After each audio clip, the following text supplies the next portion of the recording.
po, ang pinaka-peak na inabot po namin, 387 families sa tapos po 2,637 individuals. Sa ngayon po, marami na rin pong nag-donate sa amin. So far naman po, wala kaming nagiging problema, except lang po dun sa maraming nagre-reklamo about alipunga. Sobrang sakit. So yung mga natatanggap naman namin po mga relief talaga naman po marami din, especially po yung mga canned goods, yung mga marami rin po mga LGU, mga individuals na nagpapakain din po talaga ng hot soup, hot meals, ganyan po. Kailan tong peak na to? As of ano po to, ang pinaka-peak po namin as of August 8. August 8 po ng umaga. Ito po yung naging pinaka-peak namin. Sa ngayon, meron na kayong details, information kung ilan yan, yung natira ngayon?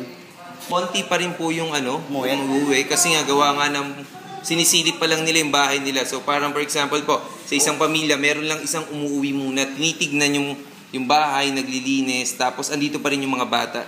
Kasi gawa nung talagang lubog na lubog yung mga bahay talaga nila. Sa anong mga barangay galing, sir?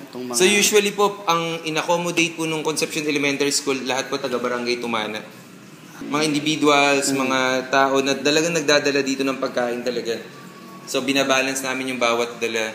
Merong sa first floor muna yung mamimigay, yung susunod na darating sa second floor naman, yung susunod na darating sa third floor naman. So yung buong eskwela gamit? Nagamit po talaga lahat. Ilang classrooms po ito, sir? So hanggang 45 classrooms po nagamit.